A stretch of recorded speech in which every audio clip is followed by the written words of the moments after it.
아멘. 나 제자들 시우 세상을 뒤집어 엎은 예수님의 제자들 이야기가 이제 또 진행되겠습니다. 먼저 말씀을 하기 전에 우리가 뭐라고 있었죠? 예, 제자 이름을 외우고 있었죠? 몇 번째 그룹이었죠? 두 번째 그룹. 4명씩 세 그룹 나누는데 지금 두 번째 그룹 하고 있습니다. 두 번째 그룹의 특징은? 친구. 누가 친구였나요? 바돌로메. 네, 바돌로메의 다른 이름은? 나다나엘. 잘하셨습니다. 잘 기억하시네요. 네, 바로 돌아서면 지우개에 쓰실 줄 알았더니 잘하셨습니다. 자, 함께 이름 한번 읽어보겠습니다. 빌립과 바돌로메는 친구, 도마 스리마타는 친구는 아니지만 그 그룹에 속해 있고요. 도마, 마테 이렇게 외우시면 됩니다. 마마. 예, 마마, 도마, 마테. 네, 그렇게 외우시면 돼요. 네, 그러면 좀 더 쉽게 외우실 수가 있으실 거예요. 그러면 뭘 할까요? 네. 잘하셨어요. 다시 한번. 확신을 가지고 하세요. 확신을 가지고. 틀려도 확신을 가지고. 네.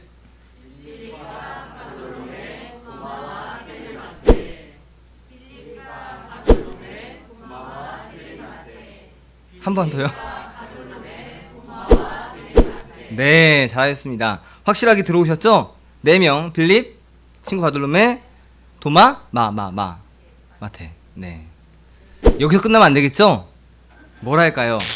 1그룹 기억나세요? 예, 베드로와 그의 형제 안드레, 세베대 아들 야고보와 그의 형제 요한입니다. 자,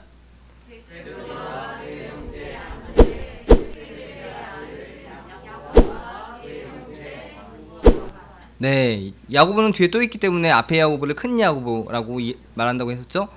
네.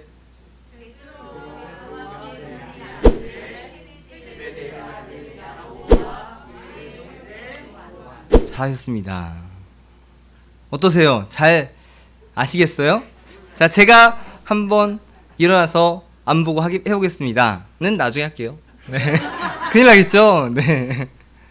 자, 이렇게 이제 총 8명의 그 제자들 중에 오늘은 몇 번째 제자일까요? 7번째. 그렇죠. 7번째입니다. 이게 총 13주 동안 진행되는 제자 시리즈예요. 처음 시작할 때는 13주 길다 라고 생각을 했거든요. 근데 벌써 중반을 지나고 있습니다. 이제 저는 다음 시리즈를 이제 고민해야 되는, 좀 마음의 여유가 있었는데, 예, 13주로 마음의 여유가 있었는데 다음 시리즈를 또 고민해야 되는 순간이 또 오고 말았습니다. 자, 오늘 7번째 예수님의 제자 누구요? 도마입니다. 도마는 대표적으로 도마가 어떤 사람인 걸로 이해하고 계세요? 그쵸, 의심 많았던 제자입니다. 예수님의 부활을 전에 듣고 에이 설마 라고 의심했던 자가 바로 도마였습니다. 그는 또한 어떤 모습을 보였냐면 자신의 믿음, 주님과의 교제 속에서 믿음을 키워간 자로 또 그 모습이 나타나 있습니다. 이제 오늘 이러한 도마의 삶과 제자로서의 특징적인 모습을 살펴보고요. 과연 도마 사도가 주님의 제자로서 어떤 삶을 살았는지, 그 삶의 특징적인 모습이 무엇이었는지 천천히 살펴보도록 하겠습니다. 정말 세상을 뒤엎을 어떤 제자의 모습을 가졌나, 그 제자로서의 삶 속에서 또 우리가 어떤 모습을 배워야 하는가에 대해서 오늘 말씀을 통해서 함께 나누어 보도록 하겠습니다.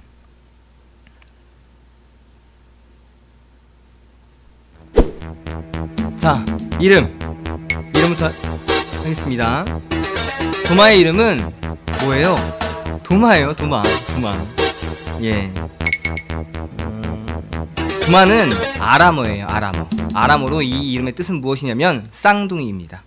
쌍둥이.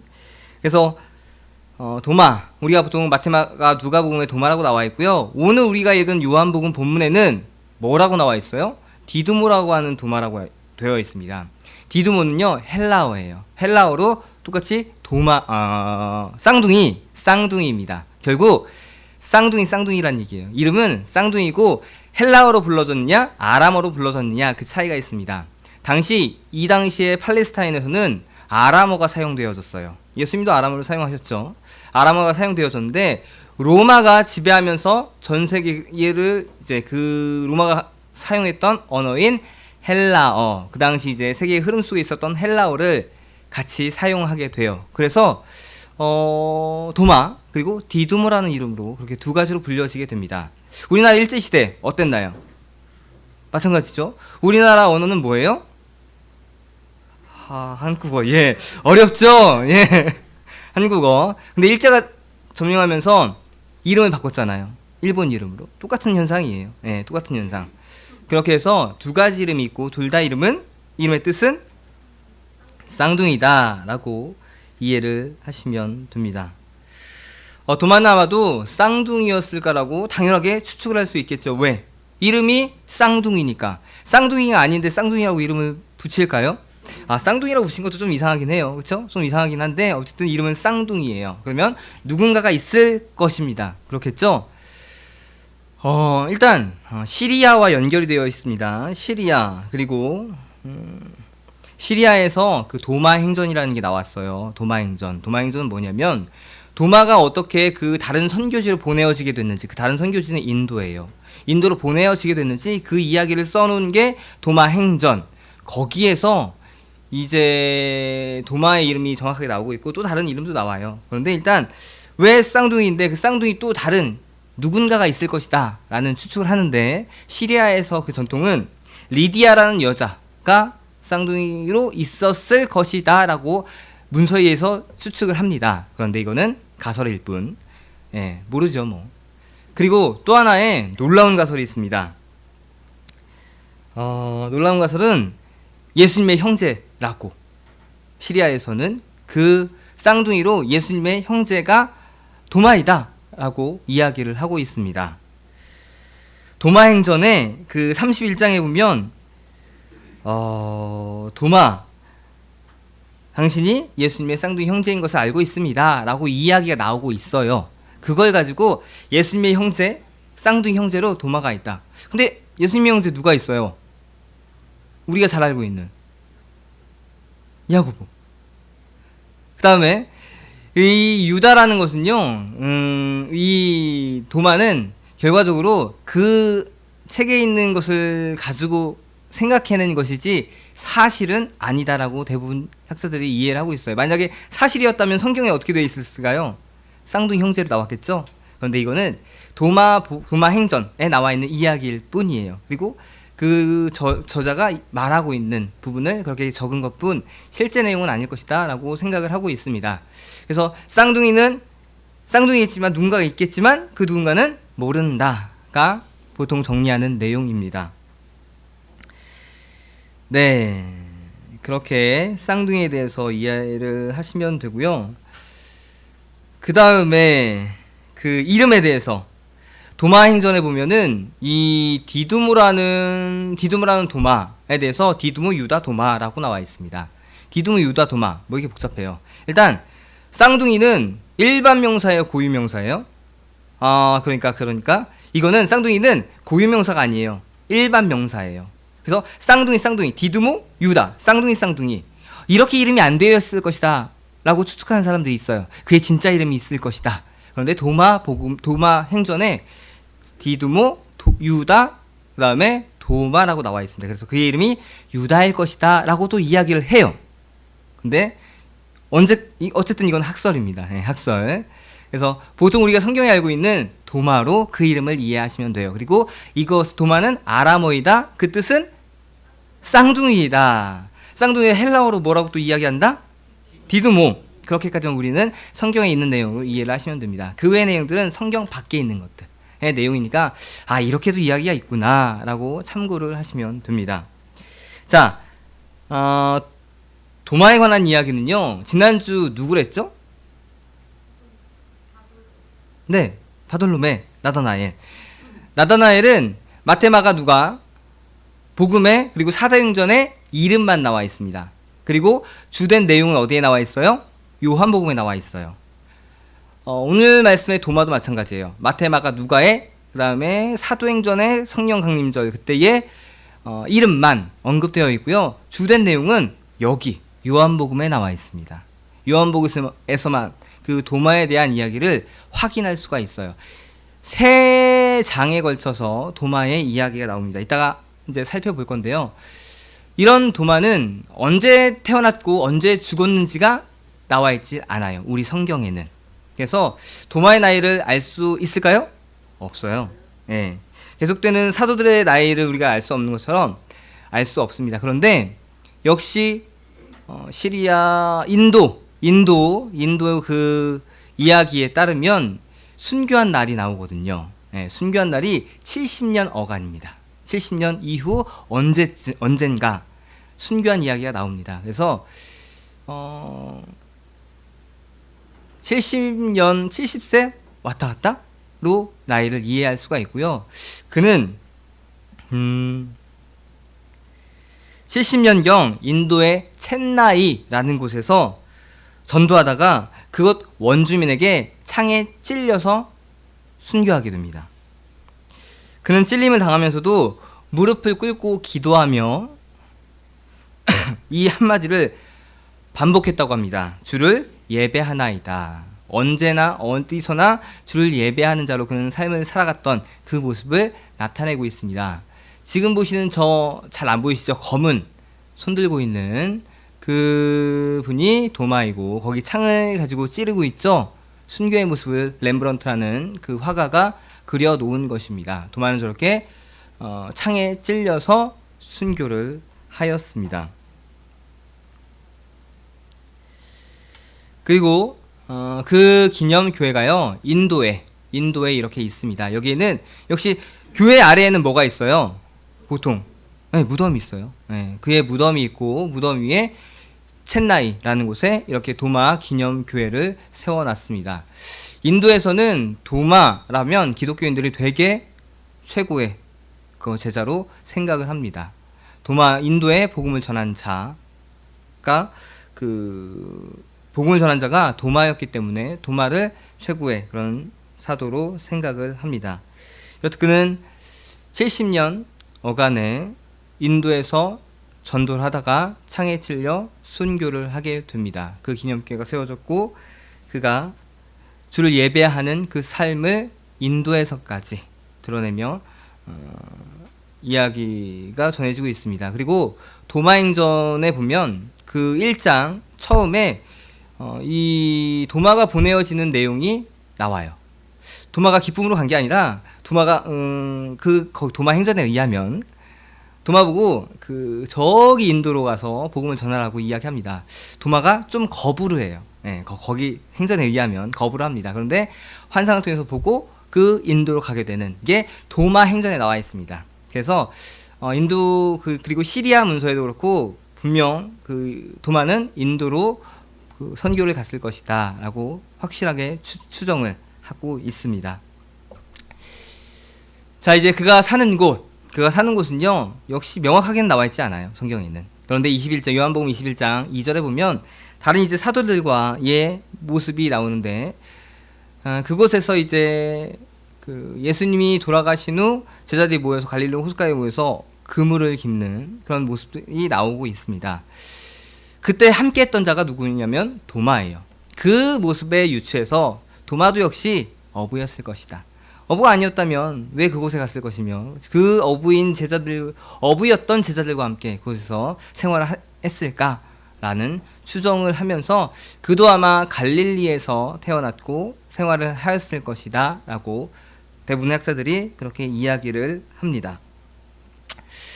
그의 성품 어땠는지 한번 알아보도록 하겠습니다. 공관복음을 보면 12제자의 명단이 분명하게 나와요. 그리고 그 명단 속에는 도마 사도가 분명하게 또 나옵니다. 아까 말씀드렸듯이 이 공관복음에서는 이름만 나오고 있고요. 그의 행적이나 말에 대해서는 전혀 나오지 않습니다. 도마의 행적과 그 말을 기록한 유일한 복음서는 요한복음입니다. 여기에서 도마의 사건을 가장 대표적으로 취급하고 있는 세 개의 본문이 있습니다. 세 개의 본문. 먼저 나사로의 죽음 이야기가 등장하는 요한복음 11장 1절에서 16절에 사도 도마의 말이 나옵니다. 마리아와 마르다가 그의 오빠가 병들어서 죽을 처지에 있자 급히 예수님께 찾아갑니다. 그리고 내 오빠 그 나사로가 곧 죽을 것 같습니다 라고 예수님께 전하죠. 예수님은 어떻게 반응했어요? 바로 그곳으로 가지 않고 이틀을 성경에 의하면 유단 동편 베단이라는 곳에 머물러 계셨습니다. 그러다가 이틀 뒤에 이제 그 나사로가 아파하고 있는 그곳으로 이제 떠나려고 했습니다. 근데 이제 그 예수님께서는 제자들한테 이제 나사로에게 가겠다. 나사로는 곧 유대로 들어가는 거거든요. 유대로. 내가 유대로 들어가겠다라고 하자 제자들이 그래요. 같이 가시죠? 라고 안 했습니다. 뭐라고 했냐면 돌로 맞을 텐데요. 왜 다시 유대로 가십니까? 사람들이 지금 예수님을 잡으려고 하는데 왜 유대로 가십니까? 라고 말렸어요. 그러자 그때 이제 예수님은 나사로가 죽었다 라고 하면서 이제 그 나사로를 보기 위해서 간다라는 의미로 이야기를 하세요. 그때 이 누구죠? 누구예요? 도마가 힘있게 이제 용기 있게 이야기합니다. 우리도 주와 함께 죽으러 가자라고 11장 16절에 그렇게 힘있게 이야기를 합니다. 이 모습을 통해서, 이 이야기를 통해서 어떤 걸 유추할 수 있냐면은 다른 제자들은 두려워하고 있는데 예수님의 죽음과 또 자신들도 따라갈 경우에 죽을 수 있는 그런 위협 가운데 두려워하고 있는데 이 도마만은 용기 있게 예수님과 함께 우리가 유대로 가서 같이 죽자라고 이야기를 합니다. 이 모습을 통해서 정말 용기 있는 자, 정말 용감한 자로서의 그 성격을, 담대한 자로서의 성격을 드러내고 있다라고 이해를 할 수가 있습니다. 자, 두 번째로는 그 요한복음 14장에서 이제 내가 거처를 예비하러 간다라고 하시면서 예수님과 제자들의 대화 속에서 도마가 등장을 합니다. 예수님은 제자들에게 마음에 근심하지 말고 하나님 아버지의 집, 거할 것이 많은 그 집에 내가 거처를 준비하러 가니 너희는 기다려라 라고 그 죽음에 대해서 이렇게 이야기를 합니다. 이 길을 너희가 알 거야 라고 이야기를 하죠. 그런데 제자들의 반응은 어땠어요? 이걸 이해했을까요? 아니요, 이해하지 못했습니다. 대표적으로 도마가 그 제자들을 대표해서 자신들이 가지고 있는 물음표를 예수님께 질문하게 됩니다. 주여, 우리가 어디로 가야 하는지 알아야 우리가 그 길을 따라갈 수 있지 않겠습니까? 라고 예수님께 직접적으로 질문을 합니다. 영적 통찰력이 부족한 도마와 그 제자들의 모습을 표현하고 있는 거예요. 근데 그 속에서는 무엇인가 잘 몰라서 답답해하는 그 모습과 그 말씀에 대해서, 예수님의 말씀에 대해서 더 분명하게 정리하고 싶어하는, 모든 것을 깔끔하게 정리하고 싶어하는, 확실하게 하고 싶어하는 그의 성격이 이 본문에 드러나고 있습니다. 그래서 이 본문을 통해서는 여기에는 적지는 않지만 더 분명히 알아가고 정리하고 싶어하는 그의 성격이 드러난다라고 말할 수 있습니다. 이제 요한복음에서 11장과 14장에 도마가 나오고요. 마지막 20장에 이제 도마가 나옵니다. 세 번째로는 예수님의 부활의 소식을 전해 들은 도마의 상황이 나오는 20장이에요. 예수님께서 부활하시고 제자들에게 나타나셨는데 안타깝게도 도마는 그 자리에 없었습니다. 예수님의 부활 소식을 도마는 다른 그 부활을 본 자들로부터 전해 듣게 됩니다. 근데 그가 보인 반응은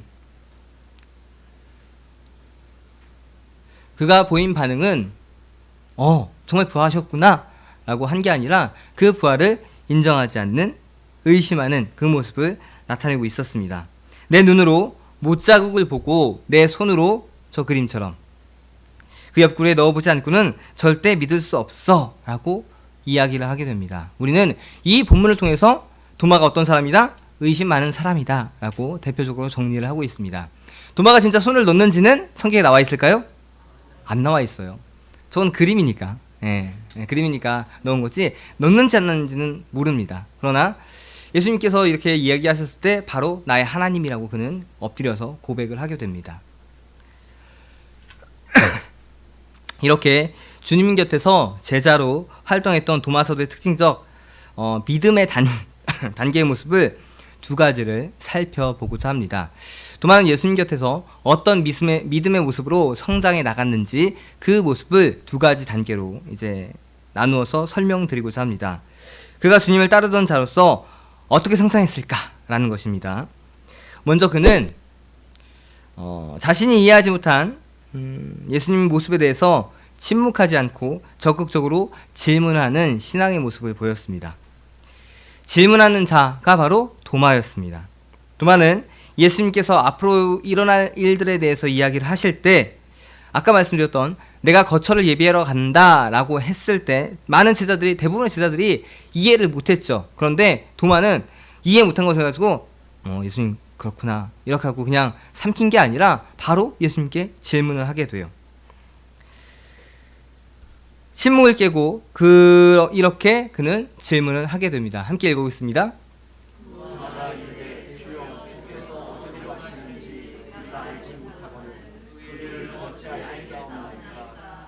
네, 이것이 도마의 질문입니다.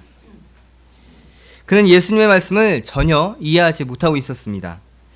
가룟 유다의 배신과 또한 예수님의 떠나심 그리고 베드로의 부인 이야기를 듣고 불안해하는 제자들의 상황이었어요. 그 가운데 내가 하늘에 거처를 예비하러 간다라고 이야기했을 때 제자들은 아무런 그런 반응도 보이지 않았어요. 이해를 못했으니까. 예수님께서는 분명 너희들과 헤어지는 것이 아니라 영원히 관계가 끝나는 것이 아니라 하나님 나라에 내가 먼저 가 있겠다고 그 의미로 이야기를 하신 것인데 제자들은 도통 알아듣지 못했습니다. 그 상황 속에서 도마는 주님이 가시는 그 길을 알지 못한다고 당당하게 주님께 질문을 한 것입니다. 이건 그가 적극적인 믿음의 소유자였다라는 증거로 이해할 수 있습니다.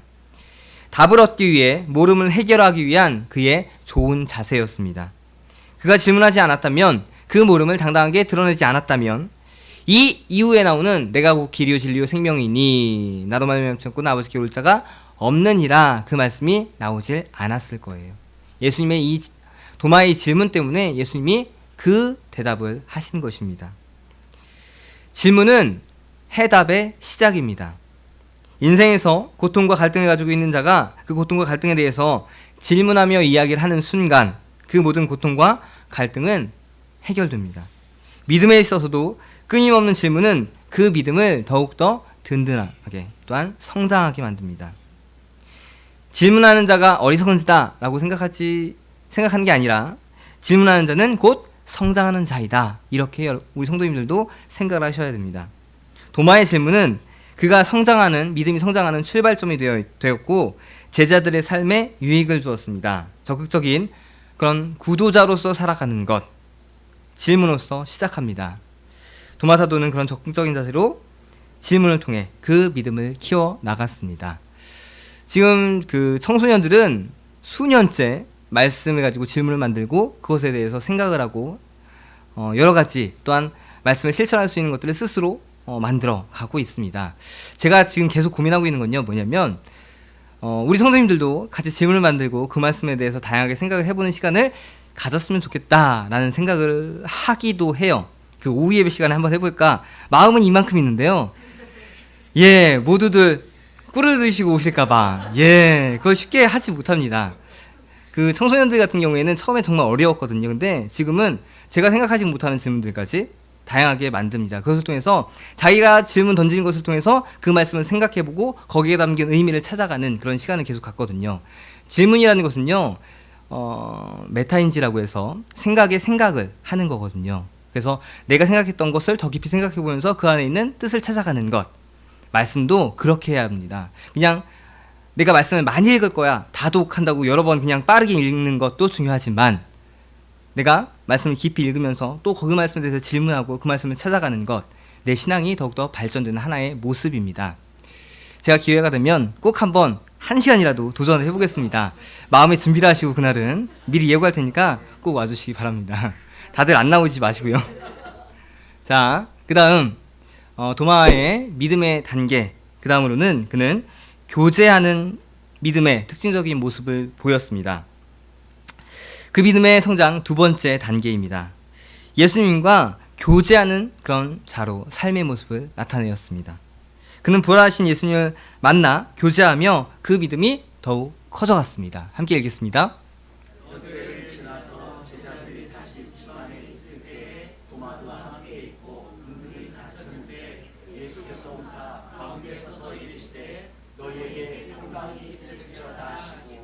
아멘. 도마는 분명하게도 말씀에서 예수님이 부활하시고 제자들에게 나타나셨을 때 그 자리에 없었습니다. 그리고 부활하신 주님을 본 자들이 이제 도마에게 주님이 부활했습니다 라고 하자 그는 그 말을 믿지 못했습니다. 그 후 8일 뒤에 예수님이 도마가 함께 있는 제자들에게 다시 나타나시게 됩니다. 이때 주님을 보고 그 부활하신 주님이 정말 사실이었다는 것을 그가 깨닫게 됩니다. 부활하신 주님을 만나지 못했을 때에는 믿지 못하던 그였습니다. 그런데 주님과 함께 함에 주님을 진실로 깨닫고 부활하신 주님을 믿게 된 것입니다. 그런 그의 고백은 이러했습니다. 함께 읽어보겠습니다.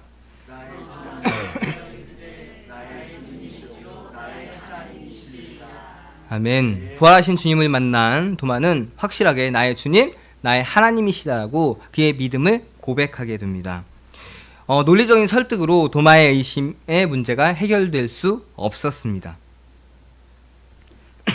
사람이 아무리 지적으로 잘 설명해 준다고 하더라도 그 의심은 쉽게 풀리지 못합니다. 사람이 아무리 그런 어떠한 설명과 어떠한 증거로서도 그 의심은 쉽게 해결되지 않습니다. 그러나 교제의 자리에서 부활하신 주님을 체험하자 그의 의심은 바로 사라졌습니다. 주님과의 교제를 통해서 더욱 그 믿음이 성장하게 되는 실제적인 모습을 보이게 된 것입니다. 이것을 통해서 생각할 수 있는 것은 주님과의 교제가 정말 중요하다라고 우리는 받아들여야 됩니다. 교제라는 것은요, 함께 하는 것입니다. 우리의 상황 속에서 보자면 주님을 예배하는 이 공간이 됩니다. 이 공간에서 주님을 만나고 예배하는 것, 그 교제가 주님을 진실로 만나게 합니다.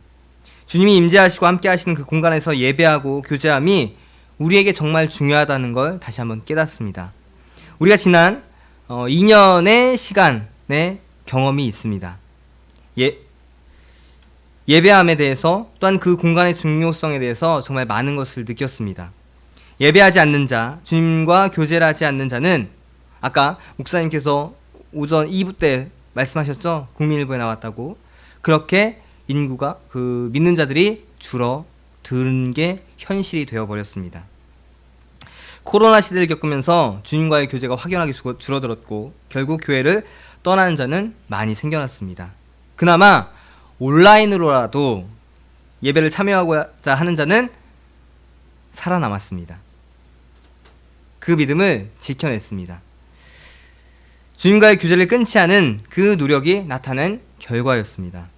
이제 우리는 도마의 교훈처럼 도마의 또한 성장하는 믿음의 하나의 모습처럼 주님과의 교제를 회복해야 합니다. 주님이 함께 하시는 이 예배 공간에서 주님을 경험하는 것은 또 다른 감동이 있습니다. 그것은 예배 공동체, 예배 속에서만 느낄 수 있는 특별한 성령의 감동입니다. 온라인으로 모두 예배를 드려보셨죠? 그 느낌과 지금 현장에서 예배드리는 느낌, 이 공간에서 하나님과 함께, 주님과 함께하며 예배드리는 그 느낌은 정말 다릅니다. 주님이 만져주시는 그 감동, 나에게 말씀하시고 또한 느끼게 하시는 그 감동이 주님을 예배하는 이 현장, 이 자리에 함께합니다. 우리도 도마처럼 주님을 정말 생생하게 경험하는 그런 현장에 나아오시는 우리 모두가 되시기를 바랍니다.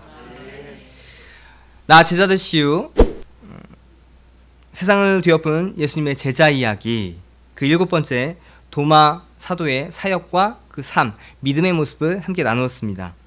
우리가 알고 있는 도마는 의심이 많고 약한 자였습니다. 그가 예수님의 제자로 살아가면서 의심하는 자가 그 도마의 전부이냐 우리는 착각을 했습니다.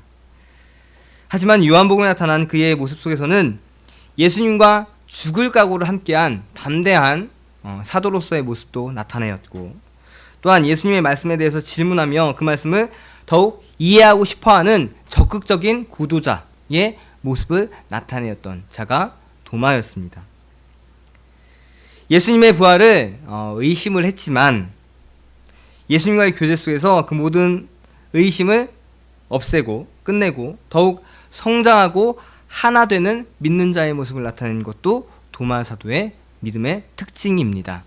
그래서 우리가 도마 사도를 이야기할 때 의심하는 자로 앞으로 하지 마시고요. 정말 담대한 자, 죽을 각오를 한 자, 담대한 자, 그리고 끊임없이 질문하며 그의 신앙을 키워나가고자 한 자로 이해를 하시면 더 좋을 것 같습니다.